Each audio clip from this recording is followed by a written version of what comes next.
Good afternoon to all, ladies and gentlemen. Primarily, I am now focusing on three things. One is process, focus to testing. People, skills, again focus to testing. And the general training offerings that our sister companies are offering. Before I get into the concept, let me introduce the context of the company which I am representing. It is a UK-based startup 3 to 4 years back. It's called Experimenters, and later it has now expanded global footing. And India and APAC region I am representing. Another company on the process side, people side, is a very School of Applied Learning and Testing called the SOLVE. It's a people certification, and that is also represented by me in more on a business advisory role. And Verity Software is our sister company again, where it gives a suite of trainings if anyone wants to focus at that. Coming to the concept of for which the experimenters is standing for is on the process side of the testing. In the earlier lectures, very large emphasis was given on the testing front, the importance of the testing and its automation, and a whole lot of things have been covered right up to IoT, the latest big data and all. But the core functionality here is how to ensure the testing quality. How to ensure the testing quality. Now, some of you can answer? I am seeing lot of IT grads here. Can anyone can answer? What would be the percentage of the testing occupancy? I am asking a question here. Testing occupancy, testing in the whole SDLC software project lifecycle. Can somebody say what will be the percentage of the testing? Anyone can? A guess if you don't know? 20% is one answer, that is coming a very feeble answer. Any strong answer? 25. There is an auction that is going on. So anything else? Pardon? 35. It is increasing. So I am very happy, it is increasing. Nobody is saying 0. Fine. Industry standard is it goes right up to 50%. All form of testing. It goes up to 50% of the SDLC, software development life cycle. It goes to 50%. So if you translate it into cost, it will go so much on the cost of the project itself.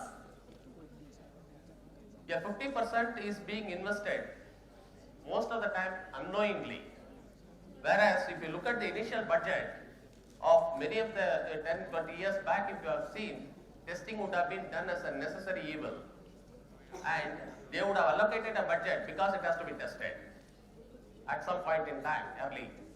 Now the realization has come, yes, it is definitely consuming the time and it needs to be given a better treatment. If the better treatment is not given, the testing is the last and final gatekeeper. And if that is not checked, it goes out. And it plays a havoc at the customer side, which we are going to see how it is going to play, how it is going to impact your revenue. In certain times, we were spending quite a lot in the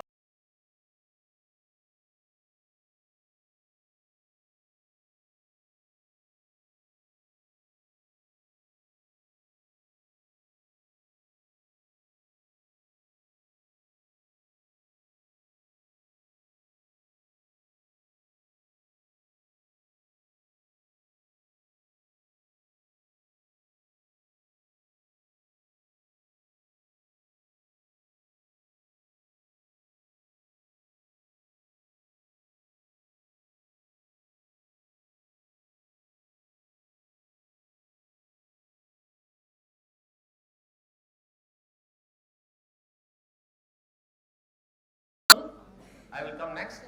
One is primarily is on the process side. If the process is tightened, it is quite possible. Some of you may argue, or some of you may ask,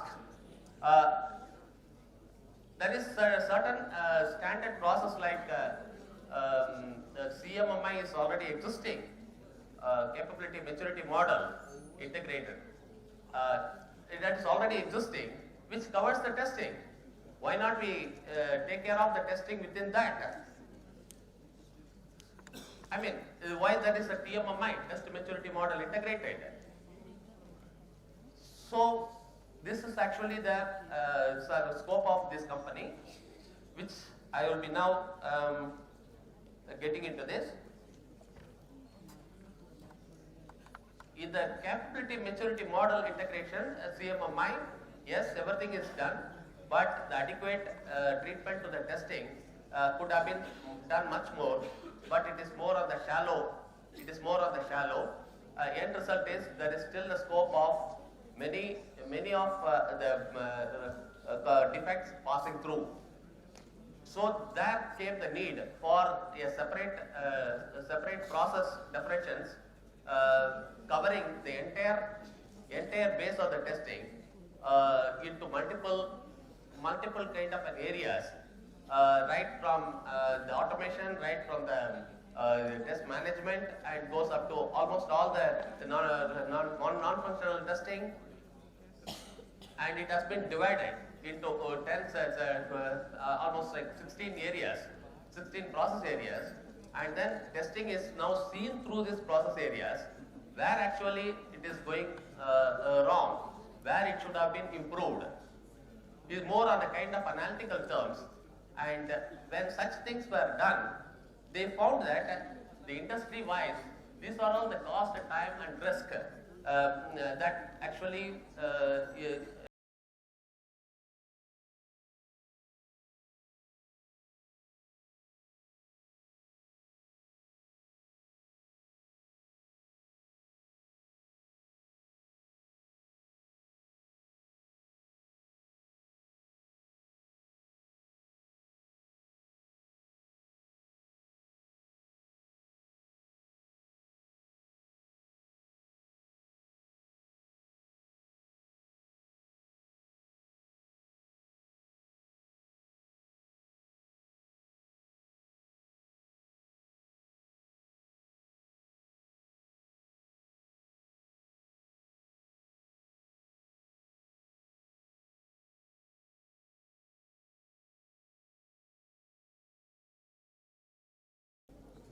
would have got actually avoided, and more so you are internally you are getting a benefit in terms of reducing the cost of the quality, and externally you are going for a better delivery to the market standing. On either side you are benefited. So if you to start with, there are a lot of reasons for the testing to go expensive. Yes, if you look at the confidence, confident that the testers, the internal and externals, are not best in class. It is almost like 95% of the organization that confident quotient is lagging. This was actually a survey that was done by experimenters, and the poor monitoring and reporting, it claims 12% of the project time wasted. The monitoring is not done effectively. Reinventing the process and template wheel, 1 week per project, it is roughly aggregated. These are all reinvented. What happens? Certain project does certain good ways, certain project does in some other ways. But if they are all, if they are not adequate information passed or assessed or improvised, then what happens? Every attempt you try to do, you are reinventing the wheel, and then everybody trying to do something more. The practice aggregation doesn't take place, and the knowledge transfer doesn't take place, and the COE remains for the sake of the COE, and many center of excellence remains as for the sake of a center of excellence, but there is no adequate information that flows. So the best practices are not taken from one project and reused in another project. The end result is you keep reinventing it. The wasted test execution time is up to 30%, is most of the time you wait for the code drop from the developers and then the testers remain idle. That is actually in the time sheets. If you look at, these things are not properly analyzed, and then where actually the root cause for this wastage of time, it is not known. Still it remains as open-ended, and that all culminates to kind of a rework within the alpha testing and the beta testing, or it also go to the customer side testing, wherever it is. It actually it culminates to a rework, and this rework actually poor testing actually impacts the development on one side, impacts the customer on the other side. On either side, there is a scope of a rework that comes in, and if you look at the experience of certain failed projects, maybe sometime later you will be seeing in your career. If you look at the failed projects, most of the time actually it is all because of the rework. One rework costs almost several man-hours, and it calls for so many people involvement, and it becomes very, very expensive. And as it is computed, it is rightly said about 80%. And this is actually 60 to 80% it becomes. It is a factual figure, and it is not a kind of an academic one. These are all industrial survey. And no idea whether the rework was per sprint basis. So, the worst part is no idea is there. First of all, that it is not captured. It all happens and it goes. There is no mechanism to capture even the rework. And the software released with too many defects, of course, that's the result of all these things. Lack of adequate software quality assurance program is another trigger for this wastage of expenditure, the man-hours, and the poor requirement practices, which is not adequately checkmated, right, at the testing experts going much ahead, and the requirements analysis phase involvement of the testers actually leads to poor education of the testers about the project, but at the end it all culminates down to kind of the poor testing and inadequate testing. The poor management of the stakeholders. Most of the time what happens, the testing people and the testing unit and the test project managers, the commitments from the stakeholders, most of the time they are all missing, and or it is ambiguous, or it is not there, or it is not aware, it is deliberately circumvented, and there is no mechanism to record it even, and there is no organizational mandate for to make them record and then keep looking at it, and kind of at a later point in time to see that whether certain things are happening the way it has been expected or not. So those capturing certain times goes haywire, and even one mistake here and there also could have costed quite a lot, and if it is not traceable, then the mistake is going to repeat again and again in further projects, and this all again culminates to kind of the wasted efforts, the hidden cost. The poor configuration management is another big software the area that has to be handled, and a poor project with the improbable likelihood of a success, it is almost counts to 68%, and therefore the cost of quality to the sales increases by 15 to 25%.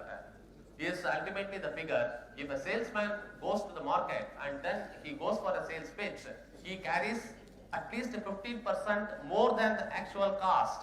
Actually the cost would have been say 50 rupees, but he would have gone there with 75 rupees there, which otherwise could have been 50. So he becomes market uncompetitive on the price point.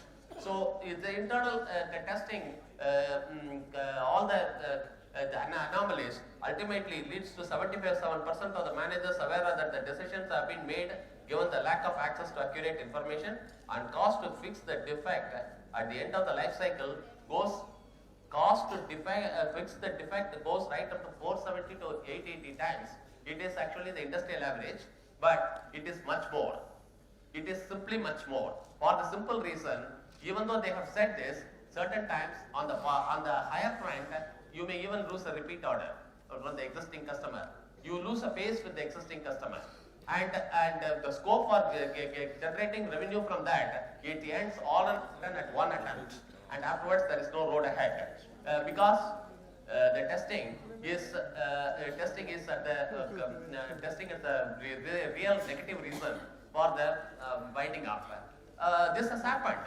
And to quote a simple example, at 1995, when I took over the project management for the cell phone billing system, one of the very famous company, the market expectations was at least 20% of the entire thing should come to us. 20% of the entire market should come to us.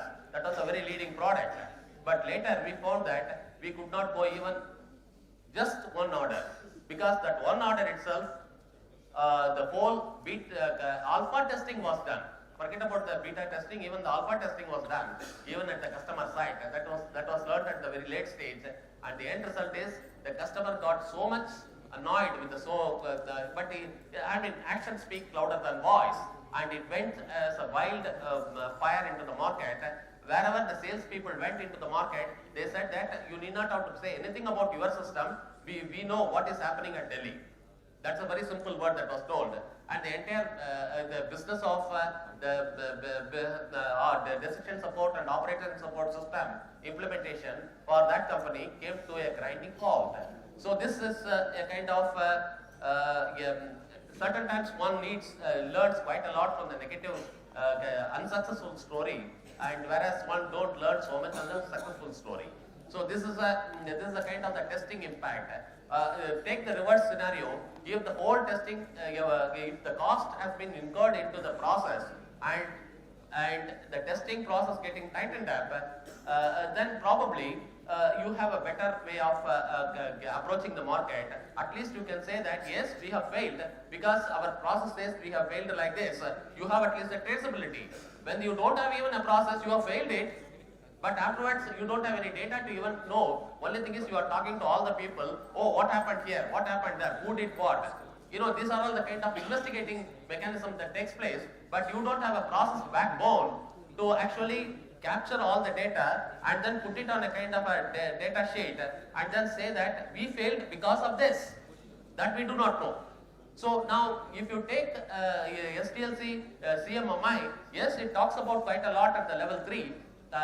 Some of you, if you have read about the CMMI, you will be knowing that it is at the level 3. Yes, lot is said, but it with the granular level of going into the particular process areas and then talking about everything, how the monitoring was done, how the advanced monitoring was done, and how the automation was handled, how the test case design was handled. All this, everything will be actually brought out at that level, and then you have a mechanism to look at. And you know, there are certain times industry they say that, look, we have an excellent testing setup, and then we have excellent testing people, and we can do everything by ourselves. Yes, that is also possible. But what happens, unfortunately, the external auditing, external assessments, it actually jerks it up. The way the external looks at it, impartially it looks at it. And internally it may be very efficient, but when the external assessment and audit takes place, it has a different way of approaching the whole thing. So that is where the experimenters stepped in, and then experimenters is actually the global global footing and certifying all the companies for the exclusively for the testing. So the TMMI test maturity model integrated is actually purely a kind of testing initiative and end-to-end developed tester, testing process improvement. Now, there are certain questions that may come along with that. Does TMMI requires the implementation of a CMMI? So it is not necessary, but even an organization which doesn't have a CMMI or even doesn't have an ISO 9000 also can go for TMMI, for the simple reason, when the testing process gets actually streamlined, when the testing process gets streamlined more and more, then what happens, other areas of the requirement, architecture as well as development, everybody falls in line. Or in other words, the testing initiated discipline can travel into the development, and there is a development discipline that will come, which will translate into kind of a monetization of about at least 10% as an industrial standard. So now the TMMI is actually following the structure of the CMMI, like level 1, 2, 3, 4, 5, and level 2 is only for project, level 3 is for organization, and level 4 for the measurements and monitoring, and level 5 for the ultimate the optimization.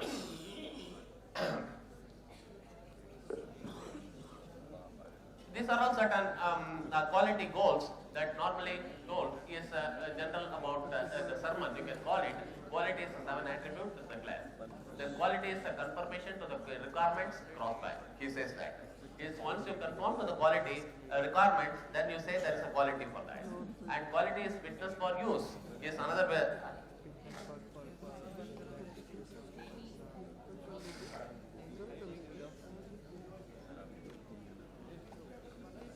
So this is a summary of the whole thing.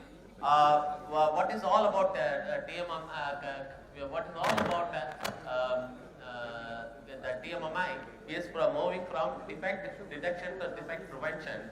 Defect detection to defect prevention is actually for the organization as it matures. It is not treating testing people more as a kind of to find fault, but they should move up in the ladder and they should become more a kind of the testing people should become a kind of defect preventer with the strength of looking at the coding skills, acquiring the coding skills, and they should connect with the architecture. They should be able to connect with the architecture. They should be able to connect with the developers, and they should be able to drive almost on par with others, and then predict the entire course of testing. So this is actually the travel time for the testers to become the ultimate, the kind of driving the whole project itself. It is quite possible, and very, very smart testers can do that. Now, generally it is being told like a good developer is not a good tester. A good developer is not a good tester. The mindset differs. If a good developer is actually in the creative mode, it's actually absolutely in the creative mode, and he may not be able to look at the problem finding mode. The problem finding mode is actually the tester's mindset. So tester's mindset is looking for how to break it. It's a negative, but actually the negative in the productive way. That is actually sometimes a very good developer becomes an extremely bad tester, and most of the organization does a mistake of some developers not coming up to the performance. They are just actually pushing them to the testing. Actually, they are doing two bad things. One is they are putting a wrong person into the right place, and then he is anyway not motivated, number one. But anyway, he is not having the mindset to do the testing. So you are putting for the sake of filling up a gap because you don't want to recruit somebody from outside. End result is they spoil the whole thing. This happens quite a lot in many organizations, and as the time travels, suddenly they wake up and find out, look, we could have done better, the whole thing with a better testing mindset. So these are all the management issues that happens which get caught in the case of a TMMI assessments. Excuse me, I have 2 minutes time, right? I cannot cover the people area. Shall I quickly finish it up?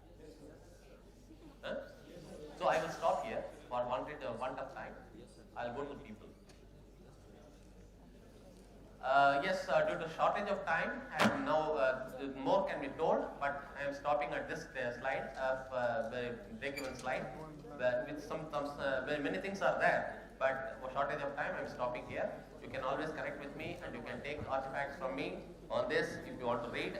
If somebody wants to look at it, as many of you are going to be at the management role at a later point in time, you may be interested to know more on this. So you can connect on the email, and you can take the artifacts from me.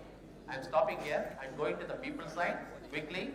In the people front, we are looking at the campus as well as the corporate. This is not the slide that is going to be for the people. I think the slide has been taken. On the people side, we call as a School of Applied Learning and Testing. So one is at the campus side.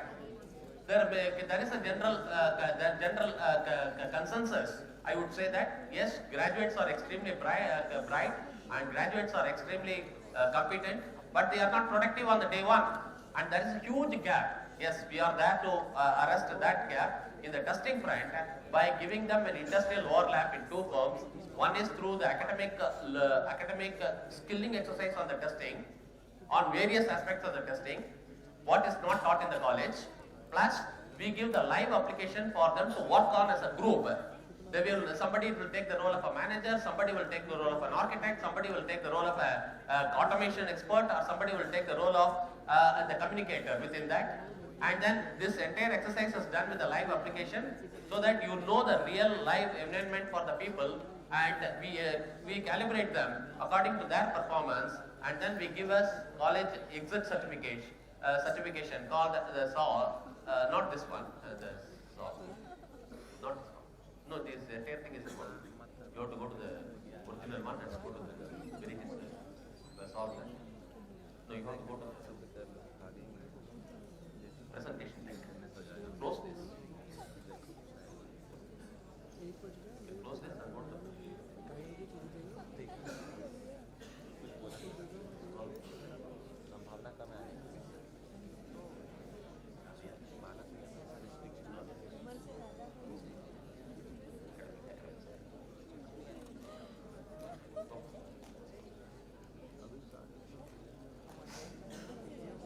So basically, this is the ISTQB, the testing certification that takes place at the foundation level. If people are interested on the testing career, they need to take this. And after that, if people, that's basically certification. That's all. ISTQB is a tester certification. It doesn't give anything more than that. You become very capable to start with, knowledgeable, all the testing terminologies, internationalized everything, so that you can use the terminology all over the globe, everywhere, every company will understand, and then you become a completely, globally perfect, compatible tester. That is a basic skill. But at the solved skills, it gives about the testing domain expertise. It is all written down, right up to the design, the analytics, everything all together, so that you are taken much closer to the industry, and what the industry wants is actually reflected in the solved. So, if you get into this kind of exercise in the 6th and 7th semester, we used to call it in the industry, and anybody can take it within the corporate, the final semesters, they become more industry compatible, and they don't ask any major questions at the shop floor, and they become more productive there, and all the terminologies, all the way of working, everything will be known to them, and then they come almost like 90% closer to the industry. And even the certain attitudinal problems about how to communicate, where there is actually, all these things are addressed within this capsule. And then it is not only technical, it is little bit of a soft skills also. So that it all becomes a kind of a single envelope. When you get out, you get certified, and the industry will, whether you are getting into the campus through the campus route, or you are going as a normal walking into the industry interviews, you will find that you are facing very, very familiar questions over there. You will not be out of place, and the industry will also be very happy that you are not putting a blank face on many things. If they talk about the test design and other things, you will know that much better. So this is actually the 2-level academic certification. Beyond that, we have another called the corporate certification, where you have certain times corporate take the people laterally, and then many people doesn't have the right skills. They know only the domain, but they don't have the skills. So in those cases, we take a corporate snapshot of the set of people, and then administer various type of testing, trainings for skilling for them. It is different from that training. It is more a skilling, where individually people are benchmarked, and then then accordingly the people are aligned, and then the trainings are administered, rather than giving a one window blanket training for everybody, which actually most of the times it becomes unproductive. Certain times, I am speaking so much, certain people are not interested. So because they are there. But certain people are very interested. So even in this crowd also, 20% of the people are highly interested. Maybe 80% of the people may not be interested also, because it is not falling into their interest. Interest is something else. That could be sales and marketing, right? So that way, blanket training in the campus is becoming more obsolete, and skill-based trainings are becoming more relevant, so that they are connecting the organizational objective to the market business objectives. Business objectives connected to the testing objectives, and testing objectives connected to the skilling, and the skilling trainings are offered selectively for a set of people, so that the return on investment becomes more meaningful. So this is actually the two other type of offerings. And the third offering, of course, we have the Verity software. That is another company of ours, which offers almost all type of latest contemporary trainings, right up to big data, right up to cloud and IoT and everything. At the back to the automation and to the basic manual testing. And one point I would like to say as a summary. Say, look, at some point in time, 40 years back, people to say, 30 years back, people used to say, when the computer is going to invade the market, jobs are going to go. Many people will lose jobs. But is it so? I don't think. How many people think that jobs have already gone? In fact, jobs have increased. The IT came and then jobs have increased only. So now, the same thing we are now saying on the testing also, the automation is going to come. Many jobs are going to go. May not be. I have a different opinion here. Here, it could be that many automation experts will come up. Only thing is you have to reskill. You have to look at the testing totally in a different platform. And manual testing can never be replaced at any cost. Certain exploratory testing, which is actually the skill by itself, nothing can be automated there. It is a human intelligence, right? It cannot be automated.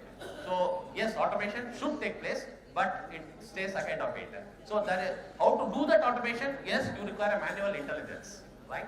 So as the days goes by, the testing is going to only expand because at the 30 years back it was only the hardware, and 20 years back it was only initially the software development was heavy and testing was less. And now what has happened is hardware shrink and the development is also shrinking thanks to the component availability. It's only integration job, libraries and other things. Now the testing is taking much higher ground, and as the days goes by, the testing opportunities are going to be improving quite a lot, and the people who are going to innovate by handling this automation, they are going to be at the forefront. Okay?